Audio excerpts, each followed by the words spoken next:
নমস্কার বন্ধুরা, অরুন্ধতী রান্নাঘরে আপনাদের সবাইকে স্বাগত। আশা করি সকলেই ভালো আছেন। আজকের রেসিপি পাকা আমের আচার। এইভাবে একবার আচারটা বানিয়ে দেখবেন এবং সারা বছর কিন্তু এটা সংরক্ষণ করতে পারবেন।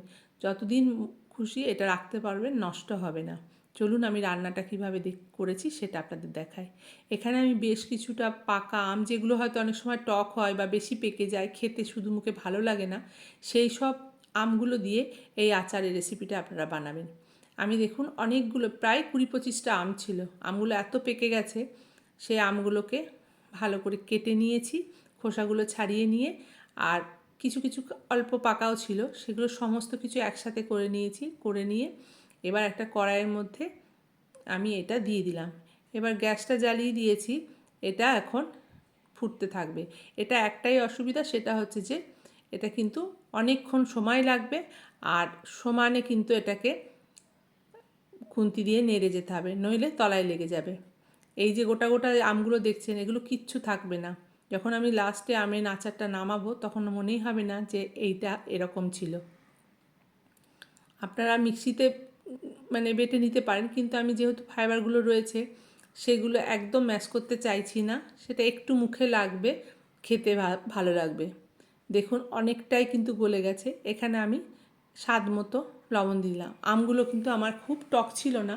আপনারা যদি টক আমে করতে চান তাহলে পরে কিন্তু আপনারা নুনটা, মিষ্টিটা সেটা সেই স্বাদ মতো দেবেন।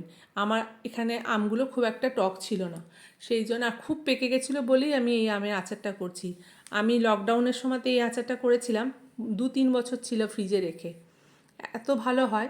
দেখুন আমি এখানে 1 কাপের একটু কম চিনি দিয়ে দিচ্ছি। যেহেতু আমগুলো বেশ মিষ্টি আছে, সেহেতু খুব বেশি চিনি দেব না, এই চিনিটাতেই হয়ে যাবে।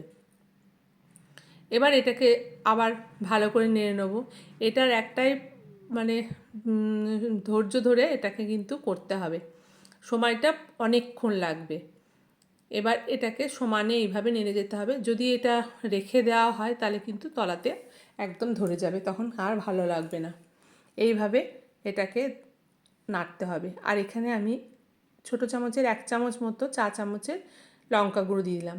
এটা আপনারা নাও দিতে পারেন, কিন্তু এটা একটু স্বাদটা ভালো হবে বলে আমি দিলাম লঙ্কা গুঁড়ো। এবার এটাকে ভালো করে মিশিয়ে নেব, আর সেটা সমানে নেড়ে যাব। আর ওই স্প্যাচুলাটা দিয়ে বারবার যেগুলো গোটা গোটা আছে সেগুলোকে একটুখানি করে ম্যাশ করে দেবো, তাহলে একদম পুরো আমগুলো গলে যাবে আর সেদ্ধও হয়ে যাচ্ছে আমগুলো। এইভাবে ক্রমাগত নেড়ে যেতে হবে। খুবই সহজভাবে করতে হবে, কিন্তু এটা একটু ধৈর্য ধরে সময় নিয়ে করতে হবে। দেখুন কালারটা কিন্তু অনেকটাই চেঞ্জ হয়ে গেছে। এক কড়াই পুরো মোটামুটি আমের পাল্প ছিল, সেখান থেকে কতটা কমে গেছে। এটা যখন নামাবো তখন আরও কমে যাবে। দেখুন কতটা কমে গেছে। যতক্ষণ না পর্যন্ত যে একটু আঠা আঠা ভাবটা আসবে, জলটা যতক্ষণ না শুকাবে ততক্ষণ পর্যন্ত এটাকে নেড়ে যেতে হবে, না হলে কিন্তু এটা থাকবে না। আর বেশ কিছুদিন রোদেও দিতে হবে, তাহলে যেটুকু জল থাকবে সেই জলটা রোদের মধ্যে টেনে নেবে। দেখুন এটা মোটামুটি হয়ে গেছে।